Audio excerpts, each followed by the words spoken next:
अस्सलाम वालेकुम। मेरा नाम डॉक्टर मोहम्मद इशफाक है। मैं सईद इंटरनेशनल हॉस्पिटल जी देवर मरकज़ इस्लामाबाद में as a consultant endoscopic spine surgeon और कंसल्टेंट न्यूरो सर्जन के तौर पे काम कर रहा हूँ।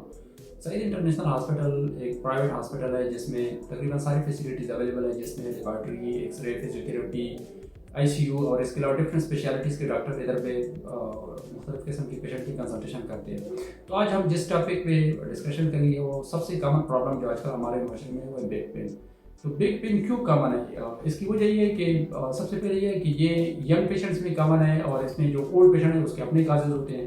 तो यंग पेशेंट जो अक्सर हमारे पास आते हैं उसकी मेन वजह ये होती है कि जो ऑफिस में काम करते हैं या जो लोग जो वज़न उठाते हैं रोज़ाना के हिसाब से, तो उसमें क्या करते हैं कि वो बेंडिंग के वक्त जो है वज़न उठाते हैं, तो इसकी वजह से बैक पेन डेवलप हो जाती है। या जो लोग ऑफिस में काम वगैरह करते हैं तो एक ही पोस्चर में जब बंदा बैठता है 8 घंटे या 10 घंटे या जिस रॉन्ग पोस्चर में हम बैठते हैं, तो इसकी वजह से बैक पेन शुरू हो जाती है।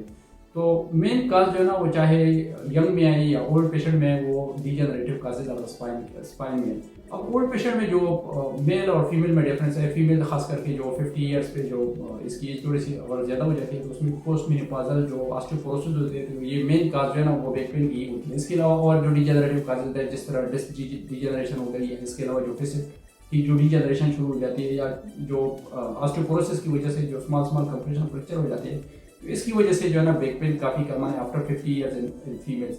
जो मेल ओल्ड पेशेंट होते हैं इसमें भी सबसे जो कॉमन डिजीज़ है वो क्या है? डीजनरेशन है। अब इसकी प्रिवेंशन हम किस तरह करें? Prevention is better than cure. एक डिजीज़ है, एक डिजीज़ के शुरू होने से पहले और एक डिजीज़ जब शुरू हो गई तो इसके बाद हम क्या करें?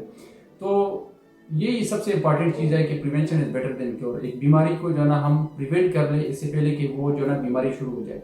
तो इसमें सबसे इंपॉर्टेंट चीज़ जो है ना जो डेली एक्टिविटीज़ हम करते हैं, जिस तरह हम जैसे ही सुबह सवेरे हम उठते हैं तो हम अपने ऑफिस में जाते हैं या जो लोग उधर पे काम करने वाली जगह पे चले जाते हैं, जो यंग पेशेंट्स होते हैं, तो दो चीज़ें इसके लिए काफ़ी ज़्यादा इंपॉर्टेंट है। एक ये है कि सेटिंग के वक्त अपनी पोस्चर को करेक्ट करें, क्योंकि अगर हम कैलकुलेट करना शुरू कर लें 24 घंटे में हम कितने बैठते हैं, 6 घंटे, 8 घंटे, 10 घंटे, तो अगर एक बंदा 10 मिनट के लिए भी रॉन्ग पोस्चर में बैठ जाए तो उसको कमर का दर्द शुरू हो जाता है, जो बैक स्पाज़म शुरू हो जाती है, या गर्दन को कोई जो है ना कोई इस तरह रॉन्ग पोस्चर में पकड़ ले या मोबाइल देखता है या टीवी देखता है, तो इसकी वजह से सबसे पहले मसल स्पाज़म में चले जाते हैं। तो सबसे पहले अपनी पोस्चर को करेक्ट करना होगा। इसकी मेन वजह यह है कि जो करेक्ट पोस्चर के साथ बैठेगा तो उसकी जो वर्टिब्रल कॉलम है उस पर जो है उस पर कम स्ट्रेस आएगा।